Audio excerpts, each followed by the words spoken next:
being here, Mr. Bell, members of the faculty and members of the student body of this great institution of learning, ladies and gentlemen.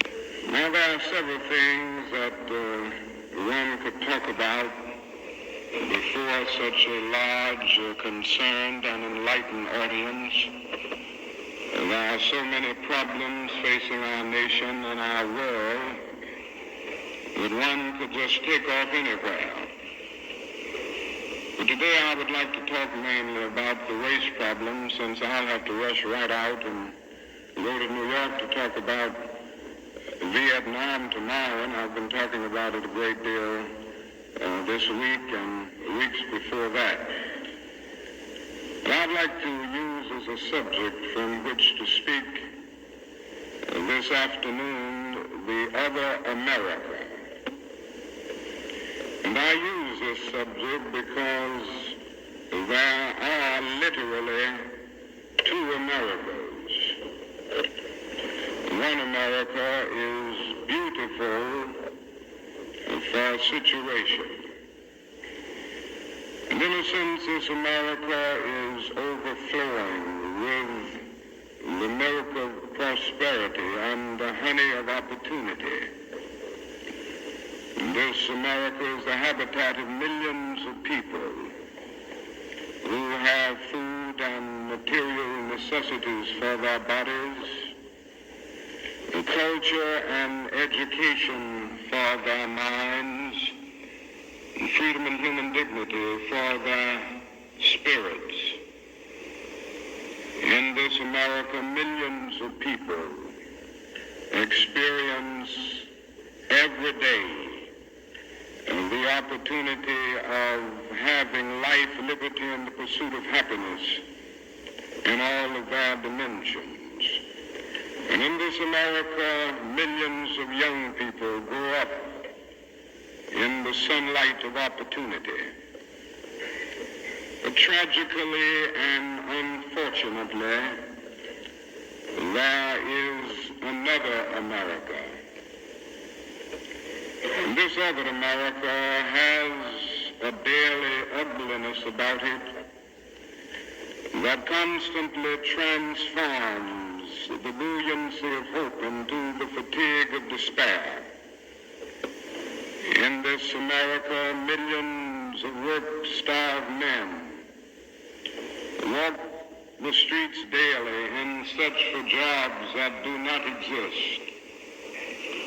In this America, millions of people find themselves living in rat-infested, vermin-filled slums. In this America, people are poor by the millions. And they find themselves perishing on a lonely island of poverty in the midst of a vast ocean of material prosperity. In a sense, the greatest tragedy of this other America is what it does to little children.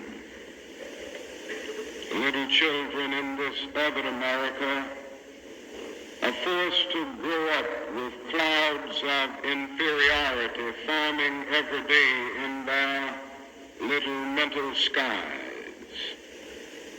And as we look at this other America, we see it as an arena of blasted hopes and shattered dreams.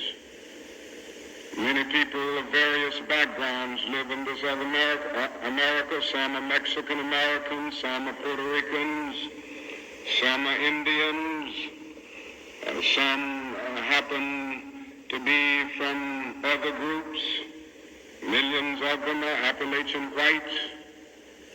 But probably the largest group in this other America, in proportion to its size in the population, is the American Negro. The American Negro finds himself living in a triple ghetto: a ghetto of race, a ghetto of poverty, a ghetto is to deal with this problem of the two Americas. We are seeking to make America one nation in indivisible, with liberty and justice for all. Now let me say that the struggle for civil rights, or the struggle to make these two Americas one America, is much more difficult today than it was 5 or 10 years ago. For about a decade or maybe 12 years, we struggled all across the South in glorious struggles to get rid of legal, overt segregation and all of the humiliation that surrounded that system of segregation. In a sense, this was a struggle for decency. We could not go to a lunch counter in so many instances and get a hamburger or a cup of coffee. We could not make use of public accommodations. Public transportation was segregated, and often we had to sit in the back, and within transportation within cities, we often had to stand over empty seats because sections were reserved for whites only. We did not have the right to vote in so many areas of the South. And the struggle was to deal with these problems. And certainly they were difficult problems. They were humiliating conditions. And by the thousands, we protested these conditions. We made it clear that it was ultimately more honorable to accept jail cell experiences than to accept segregation and humiliation. By the thousands, students and adults decided to sit in at segregated lunch counters to protest conditions there. And when they were sitting at those lunch counters, they were in reality standing up for the best in the American dream and seeking to take the whole nation back to those great wells of democracy which were dug deep by the founding fathers in the formulation of the Constitution and the Declaration of Independence. Many things were gained as a result of these years of struggle. In 1964, the Civil Rights Bill came into being after the Birmingham movement, which did a great deal to subpoena the conscience of a large segment of the nation to appear before the judgment seat of morality on the whole question of civil rights. After the Selma movement in 1965, we were able to get a voting rights bill. And all of these things represented strides. But we must see that the struggle today is much more difficult. It's more difficult today because we are struggling now for genuine equality. And it's much easier to integrate a lunch counter than it is to guarantee a livable income and a good, solid job. It's much easier to guarantee the right to vote than it is to guarantee the right to live in sanitary, decent housing conditions. It is much easier to integrate a public park than it is to make genuine, quality, integrated education a reality. And so today we are struggling for something which says we demand genuine equality. It's not merely a struggle against extremist behavior toward Negroes. And I'm convinced that many of the people who supported us in the struggle in the South are not willing to go all the way now. I came to see this in a very difficult and painful way in Chicago over the last year where I've lived and worked. Some of the people who came quickly to march with us in Selma and Birmingham were active around Chicago. And I came to see that so many people who supported morally and even financially what we were doing in Birmingham and Selma were really outraged against the extremist behavior of Bull Connor and Jim Clark toward Negroes, rather than believing in genuine equality for Negroes. And I think this is what we've got to see now, and this is what makes the struggle much more difficult. And so as a result of all of this, we see many problems existing today that are growing more difficult.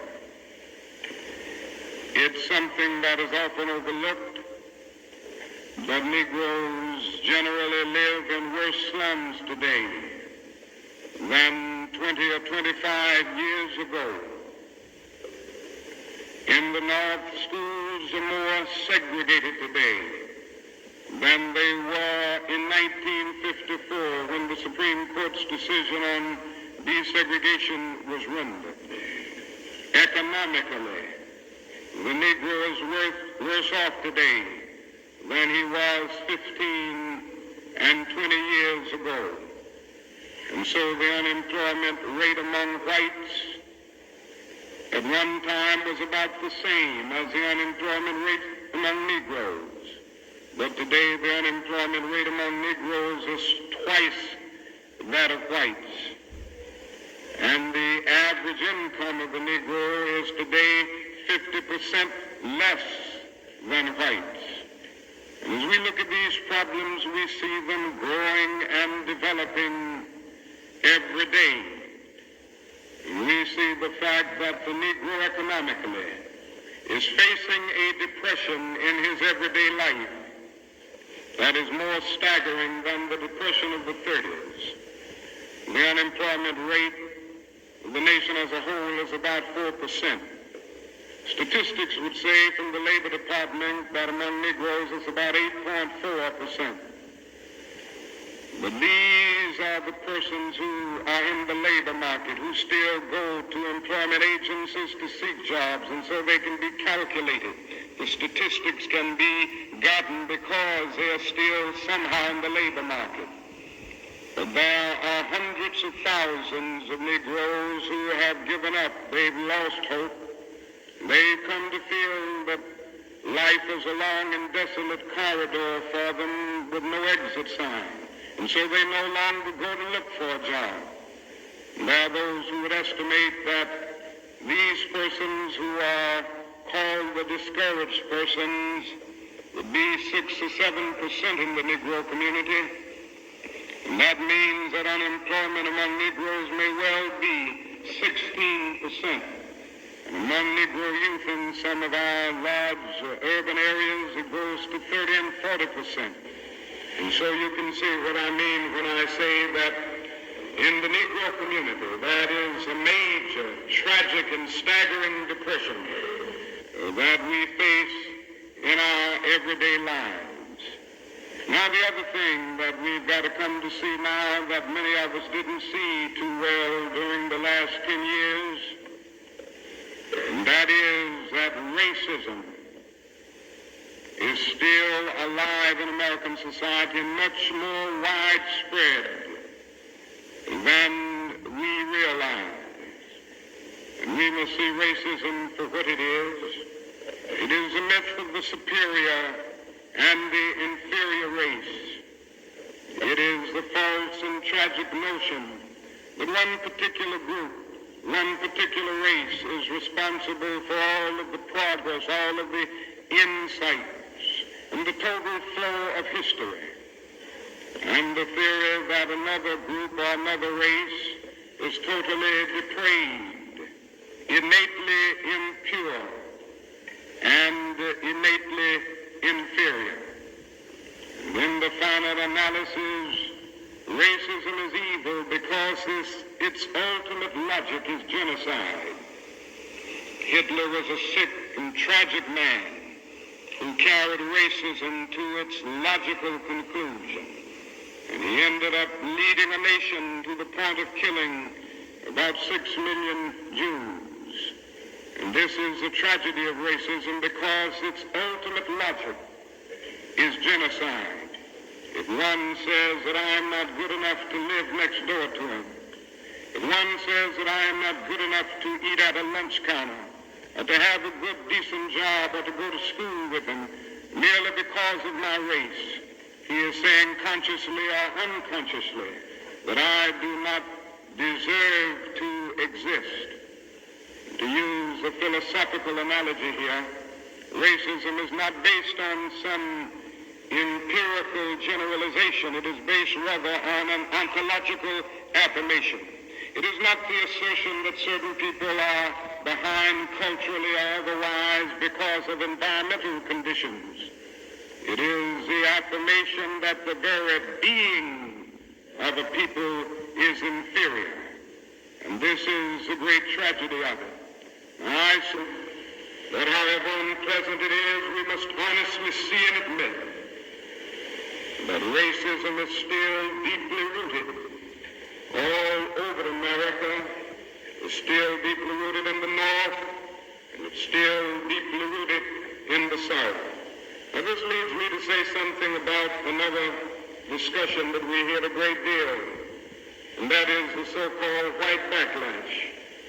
And I would like to honestly say to you that the white backlash is merely a new name for an old phenomenon. It's not something that just came into being because shouts of black power, or because Negroes engaged in riots in Watts, for instance. The fact is that the state of California voted a fair housing bill out of existence before anybody shouted black power, or before anybody rioted in Watts. It may well be that shouts of black power and riots in Watts and the Harlems and the other areas are the consequences of the white backlash rather than the cause of them. What it is necessary to see is that there has never been a single solid, monistic, determined commitment on the part of the vast majority of white Americans on the whole question of civil rights and on the whole question of racial equality. This is something that truth impels all men of goodwill to admit. It is said on the Statue of Liberty that America is the home of exiles. But it doesn't take us long to realize that America has been the home of its white exiles from Europe. But it has not evinced the same kind of maternal care and concern for its black exiles from Africa. And it is no wonder that in one of his sorrow songs, a Negro could sing out, "Sometimes I feel like a motherless child." What great estrangement, what great sense of rejection caused the people to emerge with such a metaphor as they looked over their lives. What I'm trying to get across is that our nation has constantly taken a positive step forward on the question of racial justice and racial equality. But over and over again, at the same time, it made certain backward steps. And this has been the persistence of the so-called white backlash. In 1863, the Negro was freed from the bondage of physical slavery. But at the same time, the nation refused to give him land to make that freedom meaningful. And at that same period, America was giving millions of acres of land in the West and the Midwest, which meant that America was willing to undergird its white peasants from Europe with an economic floor that would make it possible to grow and develop, and refused to give that economic floor to its black peasants, so to speak. And this is why Frederick Douglass could say that emancipation for the Negro was freedom to hunger, freedom to the winds and rains of heaven, freedom without roofs to cover their heads. He went on to say that it was freedom without bread to eat, freedom without land to cultivate. It was freedom and famine at the same time. But it does not stop there. In 1875, the nation passed the Civil Rights Bill and refused to enforce it. In 1964, the nation passed a weaker Civil Rights Bill. And even to this day, that bill has not been totally enforced in all of its dimensions. The nation heralded a new day of concern for the poor, for the poverty-stricken, for the disadvantaged, and brought into being a poverty bill. But at the same time, it put such little money into the program that it was hardly and still remains hardly a good skirmish against poverty.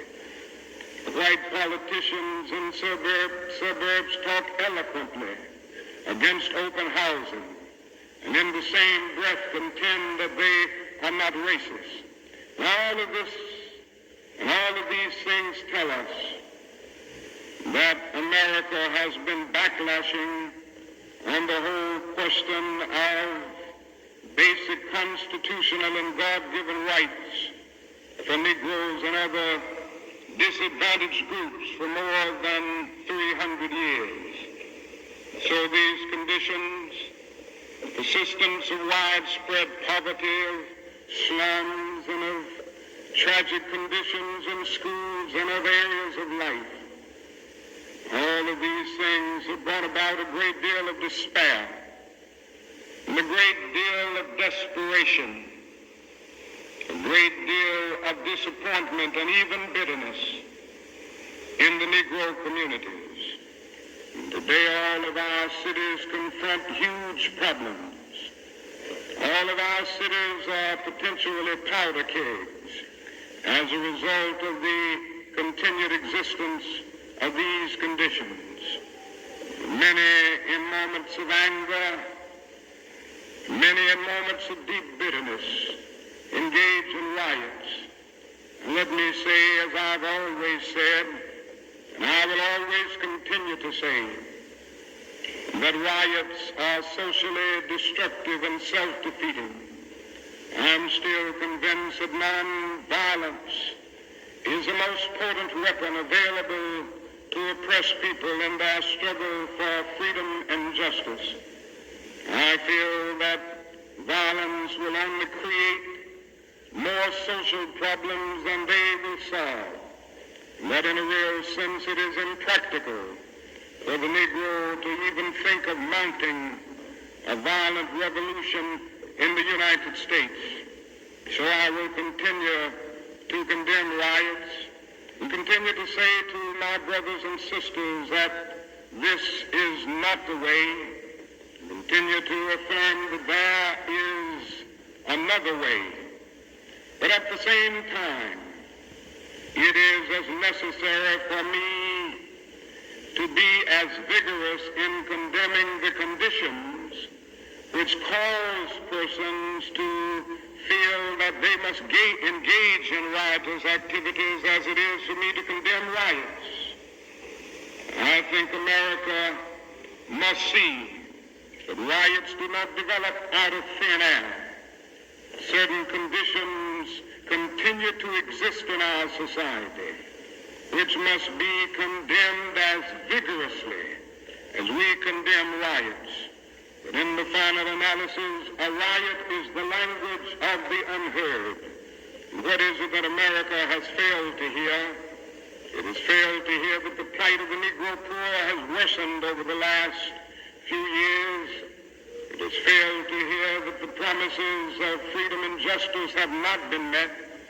And it has failed to hear that large segments of white society are more concerned about tranquility and the status quo than about justice, equality, and humanity. And so in a real sense, our nation's summers of riots are caused by our nation's winters of delay.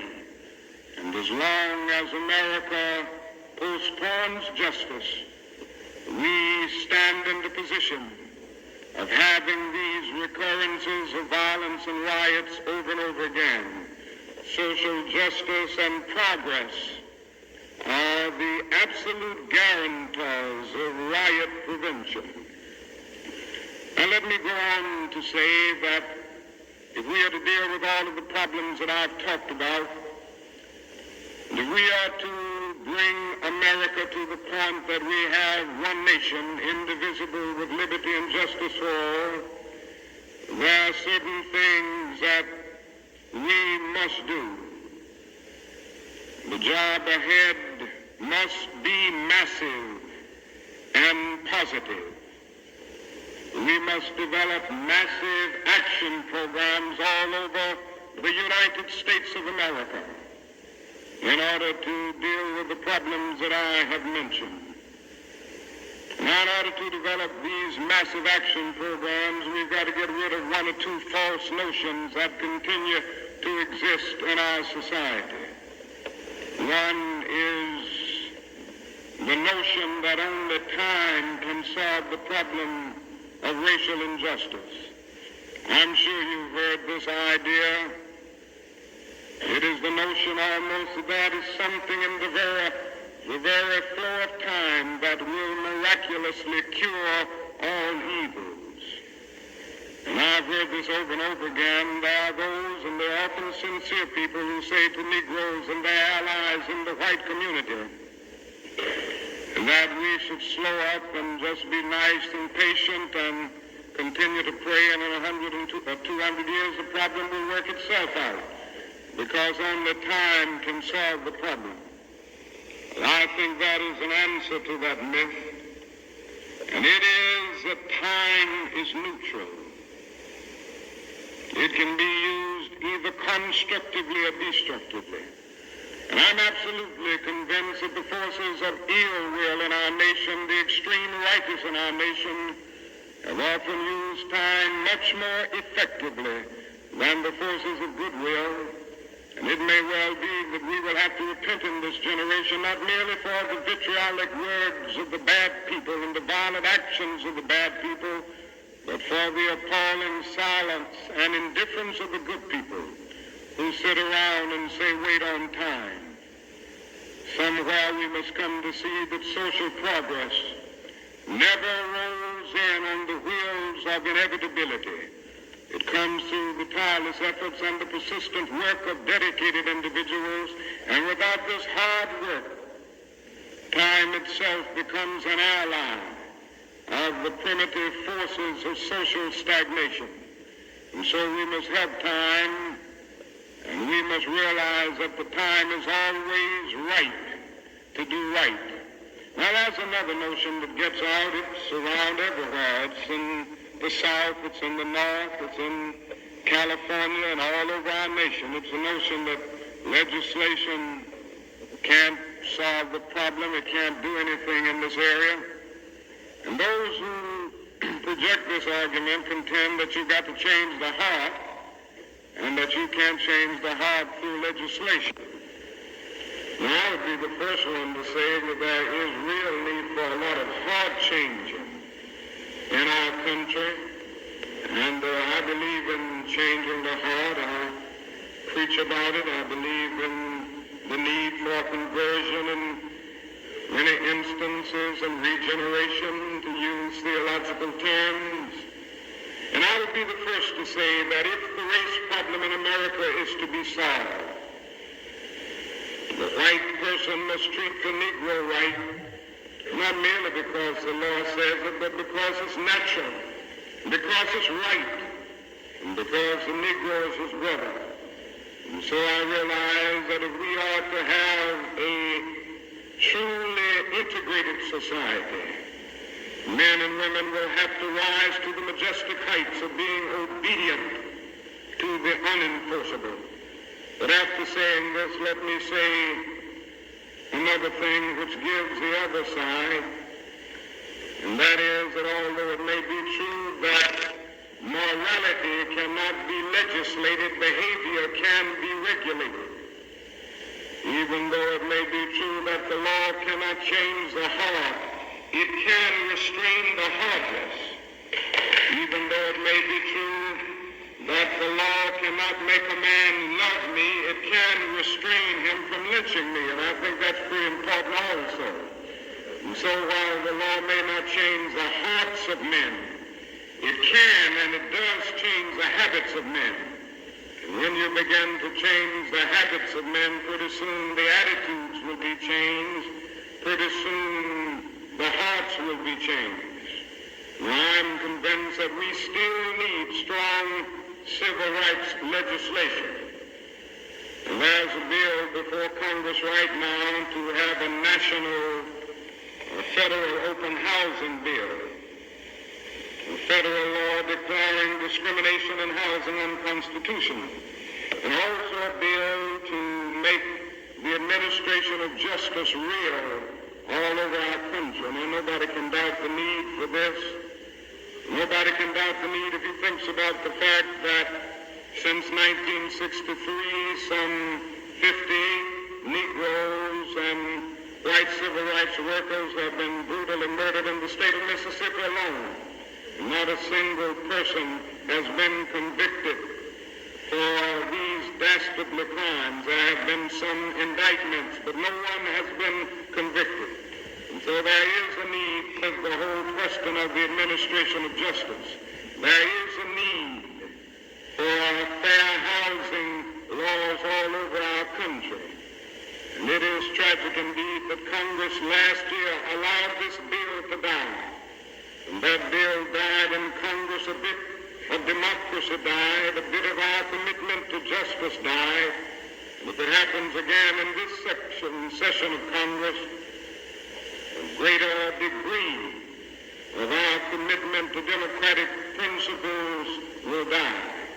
And I can see no more dangerous trend in our country than the constant developing of predominantly Negro central cities ringed by white suburbs.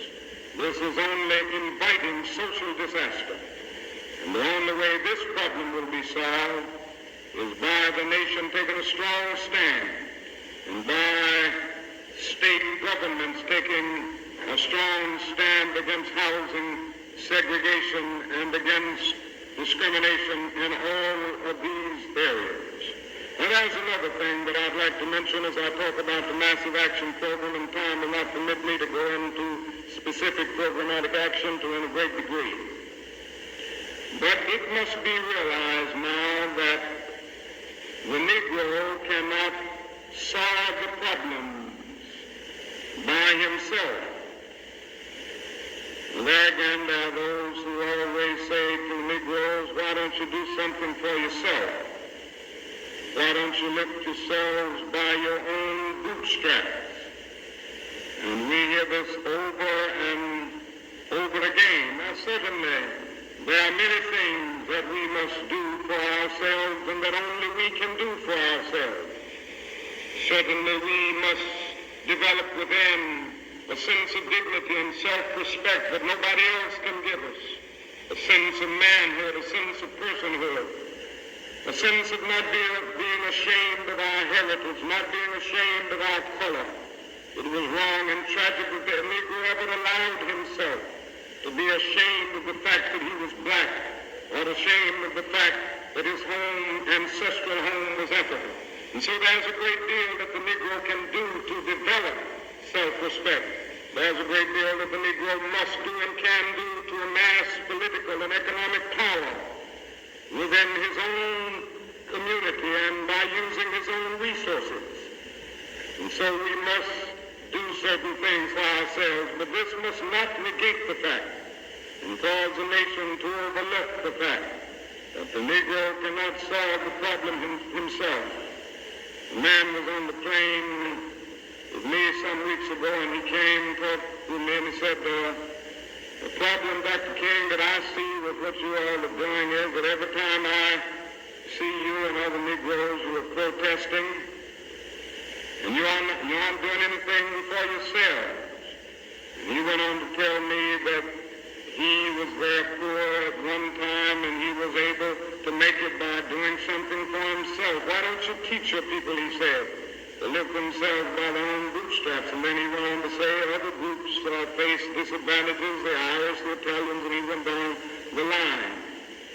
And I said to him that it does not help the Negro, it only deepens his frustration from feeling insensitive people to say to him that other ethnic groups who migrated or were immigrants to this country less than 100 years ago or so have gotten beyond him, and he came here some 344 years ago.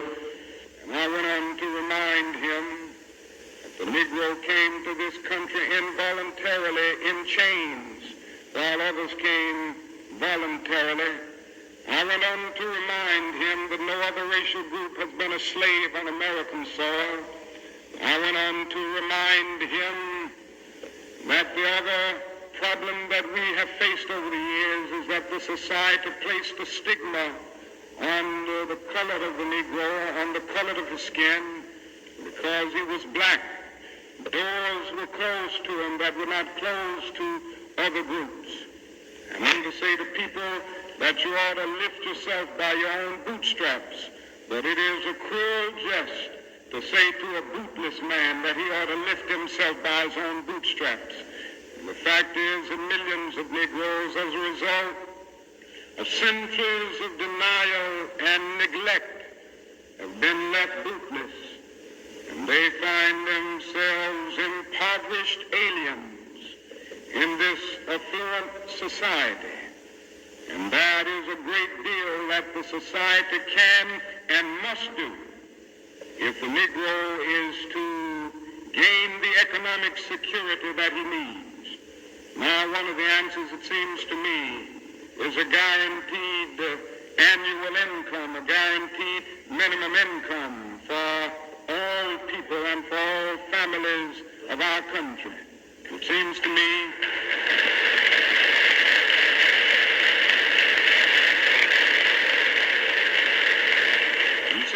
that the civil rights movement must now begin to organize for the guaranteed annual income, begin to organize people all over our country, mobilize forces so that we can bring to the attention of our nation this need and this something which I believe will go a long, long way toward dealing with the Negro's economic problem and the economic problem with many other poor people confronting our nation. Now, I said I wasn't going to talk about Vietnam, but I can't make a speech without mentioning some of the problems that we face there, because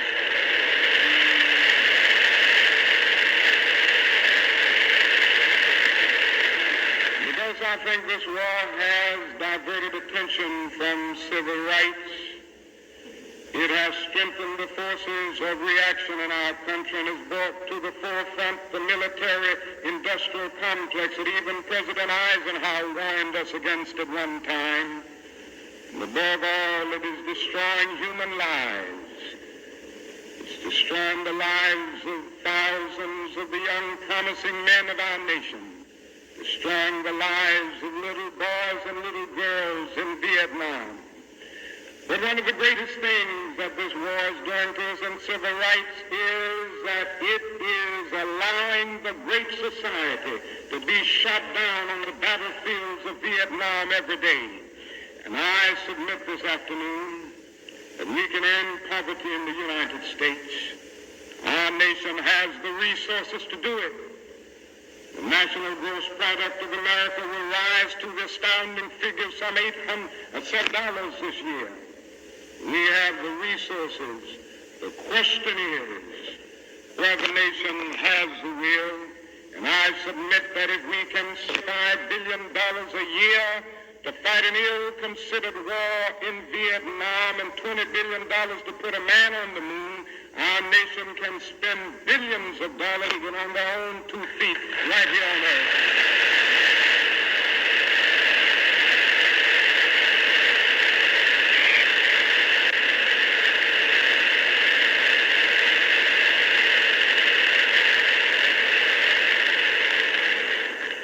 Let me say another thing that's more in the realm of the spirit, I guess.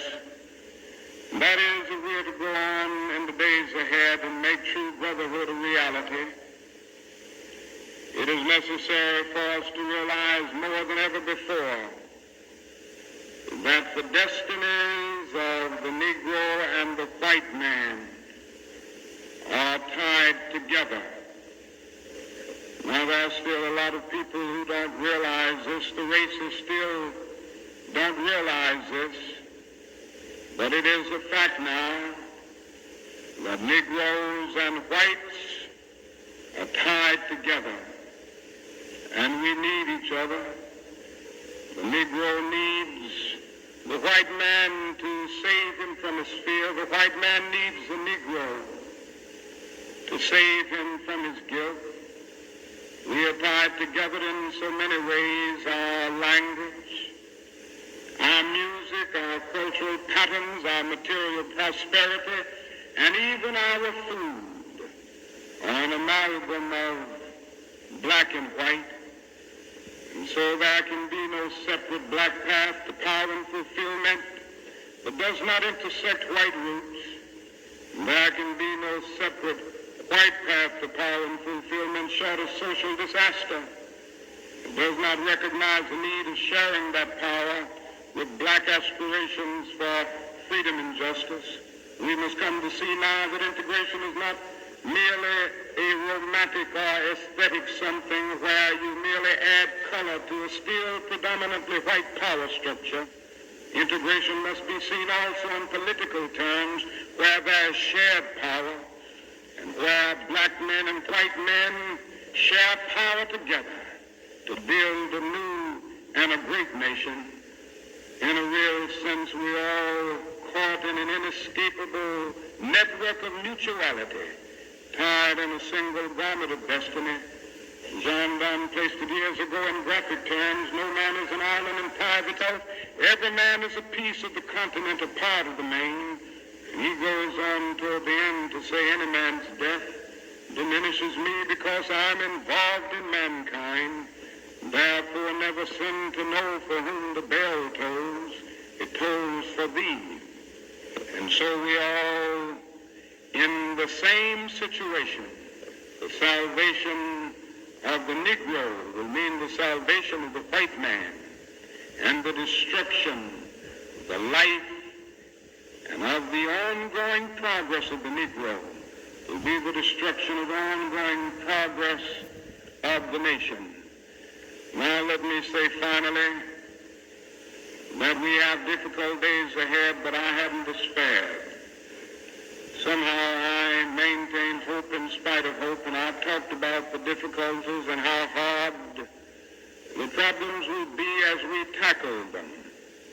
But I want to close by saying this afternoon that I still have faith in the future, and I still believe that these problems can be solved. And so I will not join anyone who will say that we still can't develop a coalition of conscience.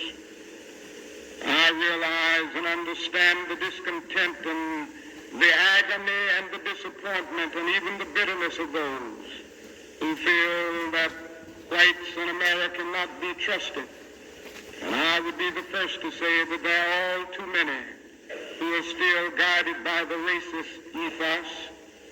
And I am still convinced that there are still many white persons of goodwill, and I'm happy to say that I see them every day in the student generation, who cherish democratic principles and justice above principle, and who will stick with the cause of justice and the cause of civil rights and the cause of peace throughout the days ahead.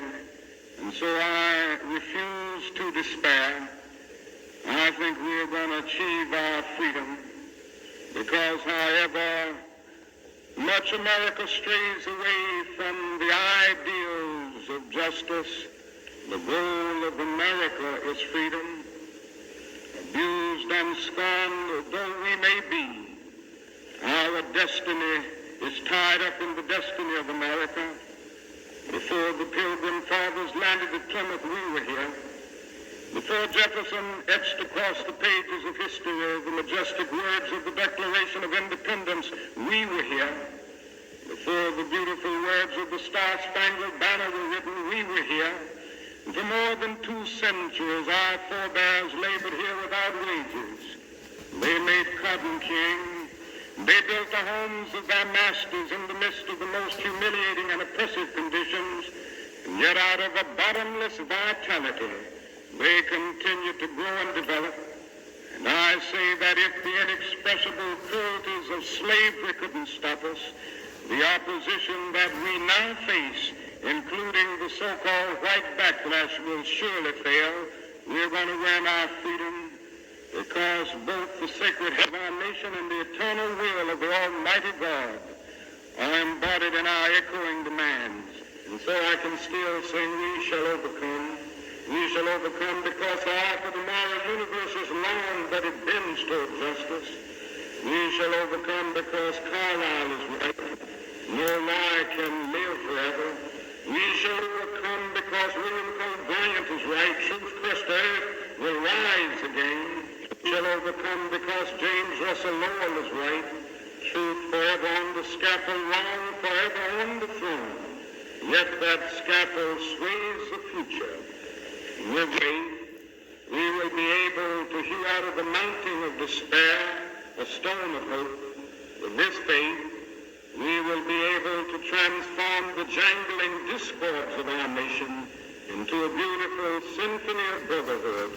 With this faith, we will be able to speed up the day when all of God's children, black men and white men, Jews and Gentiles, Protestants and Catholics, will be able to join hands and live together as brothers and sisters all over this great nation. That will be a great day. That will be a great tomorrow. In the word, sure to speak symbolically, that will be the day when the morning stars will sing together and the sons of God will shout for joy. Thank you.